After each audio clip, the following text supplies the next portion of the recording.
Hi friends, எல்லாருக்கும் வணக்கம். பாபு பாபுக்கு வயசு 18. காலேஜ் செகண்ட் இயர் படிச்சுட்டு இருந்தான். இவங்க வீட்டில் பார்த்தீங்கன்னா அவங்க அப்பா அம்மா பாபு, அவங்க அப்பா அம்மா 2 பேரும் இபி ஆஃபீஸில் ஒர்க் பண்ணுறாங்க. இவங்க வீட்டுக்கு வேலை செய்யறதுக்கு ஒரு அம்மா வருவாங்க. அவங்க பேர் ஜெயந்தி. வயசு 42. ஜெயந்தி 42 வயசுலேயும் பார்த்தீங்கன்னா எல்லாம் ஆக்டிவாக இருப்பாங்க. அதாவது எல்லா ஒர்க்குமே நல்லா ஃபாஸ்ட்டாக பண்ணுவாங்க. இவங்க அப்பா அம்மா 2 பேரும் காலையில் 9:30 மணிக்கு வேலைக்கு போயிட்டாங்கன்னா சாயங்காலம் 5 மணிக்கு 6 மணிக்கு தான் வீட்டுக்கே வருவாங்க. பாபு காலேஜுக்கு போயிட்டு மத்தியானம் 3 மணிக்கு வந்துடுவான்.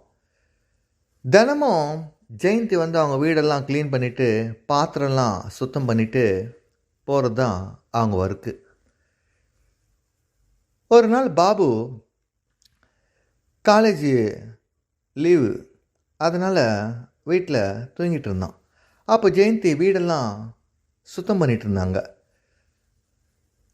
பாபுவோட ரூமு கதவு திறந்ததுன்றதால அப்படியே ஜெயந்தி உள்ளே வந்துட்டாங்க. உள்ளே வந்ததும் இவன் நல்லா தூக்கத்தில் இருந்தான். தூக்கத்தில் இருக்கும்போது ஜெயந்தி பாபுவே பார்க்குறா. நல்லா சின்ன வயசாக இருந்தாலும் ஆள் நல்லா வளர்ந்துருக்கானேன்னு சொல்லிட்டு சரி இவன் தூங்குறானா இல்லையான்னு பார்க்குறதுக்கு அவனோட கட்டில் லேசாக இடிக்க ஆரம்பிக்கிறான். அவன் தூங்கிட்டே இருக்கான். நல்ல வேலை நல்லா தூங்கிட்டு தான் இருக்கான்னு சொல்லிட்டு அப்படியே பாபுவை தடவும் ஆரம்பிக்கிறா ஜெயந்தி. இப்படி ஒரு 2-3 நாள் நல்லா தடவை பாபுக்கு ஒரு நாள் தெரிஞ்சு போகுது, ஜெயந்தி நம்ம தூங்கிட்டு இருக்கும்போது தடவரா அப்படின்னு சொல்லிட்டு. ஒரு நாள் அதே மாதிரி ஜெயந்தி தடவும்போது பாபு கண்ணை திறந்து பார்க்குறான்.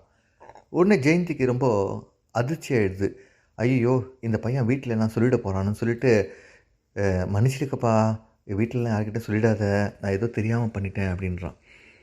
அப்போது பாபு கேட்குறான், ஏன் உனக்கு தான் கல்யாணம் ஆகி ஒரு பொண்ணு கூட இருக்குல்ல, கல்யாணம் பண்ணி கொடுத்துட்டியா அப்படின்னு கேட்குறான். இல்லை, மாப்பிள்ளை தான் பார்த்துட்ருக்கேன், அவரும் எப்போ பாரு வீட்டுக்கு வரும்போது குடிச்சிட்டு வராரா, அதனால் எனக்கு அவர்கிட்ட எந்த விதமான சந்தோஷமும் கிடைக்கிறதில்ல. நீ சின்ன வயசு பையனாக இருந்த அன்னைக்கு நீ தூங்கிட்டு இருந்த, அதனால தான் நான் உன்னை தடவுனேன் அப்படின்னு சொல்ல ஆரம்பிக்கிறா. உடனே அவன் ஜெயந்தியை கேட்குறான், சரி உனக்கு வேலைலாம் நல்லா செய்ய தெரியுமா அப்படின்னு. உடனே ஜெயந்தி சொல்கிறா, நான் தானேப்பா உங்கள் வீட்டில் வேலை செய்கிறேன், என்னை பார்த்து இப்படி கேட்குறியே அப்படின்னதும், நான் இந்த வேலையை கேட்கல மற்ற வேலையை கேட்குறேன்னு ஜெயந்திக்கிட்ட பாபு பேசுகிறான். அதுக்கு ஒன்று ஜெயந்தி, நீ சொல்லிப்பாரு, நான் வேலை எப்படி செய்கிறேன்னு உனக்கு தெரியும் அப்படின்னதும் சரின்னு சொல்லிட்டு வெளியே போயிட்டு வாசலில் பார்க்குறான் பாபு, யாராச்சும் இருக்காங்களான்னு சொல்லிட்டு. அந்த தெரு எல்லாமே சைலண்ட்டாக இருக்குது. ஏன்னா எல்லாருமே காலையில் ஆஃபீஸ்க்கு வேலைக்கு கிளம்பிடுறாங்க. ஹவுஸ் ஒய்ஃப்லாம் வீட்டில் சீரியல் பார்த்துட்ருக்காங்க. உடனே பாபு கதவை லாக் பண்ணிவிட்டு உள்ளே வரான். உள்ளே வந்ததும் ஜெயந்தி முன்னாடி நிற்கிறான். சரி, இப்போது உனக்கு என்ன தோணுது என்கிட்ட சொல்லுனதும், இப்படி பார்த்தா எப்படி எனக்கு தெரியும் அப்படின்னு சொன்னதும் பாபு சொல்கிறான், சரி என்ன பண்ணணும் சொல்லுன்னு. எல்லாத்தையும் கழட்டி காமிச்சாதானே தெரியும்னு ஜெயந்தி சொல்கிறா. சரின்னு சொல்லிட்டு பாபு, சரி உன் இஷ்டம் நீயே பண்ணிக்கிறதும் ஜெயந்தி ஒரு ஆடையாக கலைய ஆரம்பிக்கிறா. கலைய ஆரம்பித்ததும் பாபுவோட தம்பி நல்லா எழுச்சி வீரப்பா நிற்கிறான். இதை பார்த்ததும் ஜெயந்திக்கு, என்னடா அவனுக்கு 18 வயசுன்ற 18 வயசு உள்ள ஆளுக்கு மாதிரி இல்லை, நல்லா வரைச்சி நிற்கிறான் உன் தம்பி அப்படின்னு ஜெயந்தி கேட்க ஆரம்பிக்கிறா. ஆமாம், எல்லா பசங்களுக்கும் அப்படி தானே இருக்கும் அப்படின்னு பாபு கேட்குறான். இல்லைண்ணா, கொஞ்சம் பேருக்கு பார்த்தீங்கன்னா தம்பி அவ்வளோவா நல்லா இருக்க மாட்டான், சுமாராக தான் இருப்பான், அதனாலே எனக்கு பிடிக்காமல் இருக்கும். ஆனால் உந்து பார்த்தா தம்பி நல்லா நிமிர்ந்து நிற்கிறானே அப்படின்னு ஜெயந்தி சொல்ல ஆரம்பிக்கிறா. சரி சொல்லிகிட்டே இருக்க, எதுவும் பண்ண மாட்டியா அப்படின்னு பாபு கேட்டதும் பாபுவை மொத்த இடத்துலையும் ஜெயந்தி தடவ ஆரம்பிக்கிறா. தடவ ஆரம்பித்ததும் பாபு சொல்கிறான், "என்ன நீ இப்போது இவ்வளோ தடவிட்டியே, எனக்கு வேட்டையாடணும் போல இருக்குது" அப்படின்னு பாபு சொல்ல ஆரம்பிக்கிறான். அதுக்கு உடனே ஜெயந்தி, "ஆமாம், நான் மானு, நீ சிங்கம், வேட்டையாடு" அப்படின்னதும் பாபு அப்படியே ஜெயந்திய நல்லா தடவ ஆரம்பிக்கிறான். தடவ ஆரம்பித்ததும் ஜெயந்தியோட மார்பகங்களில் நல்லா கசக்கவும் ஆரம்பிக்கிறான். கச ஆரம்பிக்கும்போது ஜெயந்தி ரொம்பவே கஷ்டப்படுறா. "ஏன் ரொம்ப வலிக்குதா?" அப்படின்னு பாபு கேட்குறான். "இல்லைடா, இதெல்லாம் கஷ்டம் கிடையாது, இதெல்லாம் சுகம். கட்டினவன் சந்தோஷம் கொடுத்துருந்தா எனக்கு இந்த மாதிரிலாம் இருந்திருக்கும்ல.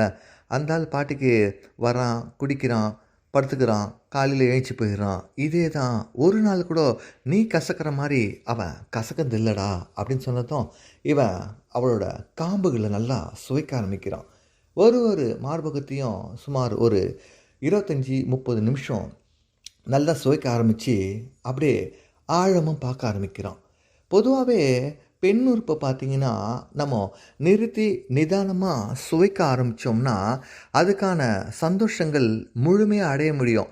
எடுத்தோமா வேலையை பண்ணோமா அப்படின்னு சொல்லிட்டு இருக்காம, எந்த ஒரு விஷயம் நம்ம பொறுமையாக பண்ணிங்கன்னா அதோட இதை நீங்கள் உணர முடியும். அந்த மாதிரி இவனும் நல்லா சுவைக்க ஆரம்பித்ததும் ஜெயந்தி சொல்கிறா, "இதுதானே எனக்கு ரொம்ப சந்தோஷமாக இருக்குது, இன்னும் கொஞ்சம் நல்லா சுவையிடானதும்" இவனும் பெண் உறுப்பை நல்லா சுவைக்க ஆரம்பிக்கிறான். சுவைக்க ஆரம்பித்ததும் ஜெயந்தி கேட்குறா, "என்ன இப்போது வண்டியில் ஏறி வண்டி ஓட்ட வேண்டியது தானே, ஏன் அமைதியாக இருக்குனதும்" இவன், "எனக்கு இது வரைக்கும் பழக்கம் இல்லை, இதுதான் எனக்கு முதல் தடவைனதும்" ஜெயந்தி சொல்கிறா, "சரி ஒரு நிமிஷம் இருன்னு" சொல்லிட்டு நல்லா காலை அகலமாக விரிக்க ஆரம்பிக்கிறான். விரிச்சதும் இவன் ஆழத்தில் அவனோட தம்பியை விட ஆரம்பிக்கிறான். விட்டதும் ஜெயந்தி சொல்கிறா, "இப்படி கட்டி அணைச்சிக்கிட்டே நல்லா வேகமாக குதிரை ஓட்டுறா, அப்போ தான் வண்டி நல்லா வேகமாக போகும்னு" சொன்னதும் பாபுவும் நல்லா வண்டியை ஓட்ட ஆரம்பிக்கிறான். அதுக்கப்புறம் 2 பேருக்குமே முழுமையான திருப்தி அடைய ஆரம்பிக்குது. ஜெயந்தி உடனே சொல்கிறா, "சரி, இந்த விஷயம்லாம் நமக்குள்ளேயே இருக்கட்டும், யாருக்கும் சொல்லாத, அப்புறம் என்னை வேலை விட்டு நிறுத்திட்டு வாங்கன்னு" சொன்னதும், "அதெல்லாம் கவலைப்படாத, இந்த மாதிரி விஷயம்லாம் யாருன்னா போய் சொல்லுவாங்களா" அப்படின்னு சொல்லிட்டு இருக்கான். அதுக்கப்புறம் ஜெயந்தி ஒரு நாள் அவனுக்கு ஃபோன் பண்ணுறா. "எங்கள் வீட்டில் யாரும் இல்லை, இன்றைக்கி நம்ம வீட்டுக்கு வரியா?" அப்படின்னு கேட்குறா. உடனே பாபு சரி வரேன்னான். "வரும்போது ஏதாச்சும் வாங்கிட்டு வாங்களேன்" அப்படின்றான். உடனே அவன் கேட்குறான், "என்ன வாங்கிட்டு வரட்டும்?" அப்படின்னு. "ஏதாச்சும் மல்லிகைப்பூ, ஸ்வீட்ஸ் எல்லாம் வாங்கிட்டு வரீங்களா?" அப்படின்னும். இவனும் கடைக்கு போயிட்டு மல்லிகைப்பூ, பழம் எல்லாம் வாங்கிட்டு வரான். வாங்கிட்டு வந்ததும் ஜெயந்தி வீட்டில் யாரும் இல்லை. அவங்க வீட்டில் கட்டிலும் இல்லை, பாய் தான். ஏன்னா ஜெயந்திக்கு அவ்வளோ வசதி இல்லை. அப்போ உடனே பாபு பார்த்து கேட்குறா, "எங்கள் வீட்டில் கட்டில் இல்லை, பாய் தான் இருக்குது, பரவாயில்லையா? தரையில் பண்ணால் அவனுக்கு பிடிக்குமான்னு." அதுக்கு உடனே அவன் சொல்கிறான், "அதெல்லாம் ஒரு பிரச்சனை கிடையாது, எனக்கு தேவை சந்தோஷம்தான், அதுக்கு கட்டில் தேவை கிடையாது, தரையே போதும்னு" சொல்லிட்டு அங்கேயே வேலையும் பார்க்க ஆரம்பிக்கிறான். பொதுவாக இந்த 40 வயசு ஆளுங்கள்லாம் வீட்டில் வேலை செய்யும்போது பார்த்தீங்கன்னா, அந்த ஹவுஸ் ஓனர் பையன்கிட்ட நல்லா ஃப்ரெண்ட்லியாக பேச ஆரம்பிப்பாங்க. அந்த பசங்களுக்கும் அந்த வேலை செய்கிற பொம்பளை மேலே ரொம்பவே அட்ராக்ஷனாக இருக்கும். ஏன்னா அவங்க வேலை செய்யும்போது குனியறது, நிமிர்றது, நடக்கிறது, இதெல்லாம் பார்த்து ரசிக்கும்போது அதுவும் ஒரு தனி சந்தோஷம்தான். ஓகே ஃப்ரெண்ட்ஸ், நம்ம அந்தரங்க துளிகள் யூடியூப் சேனலை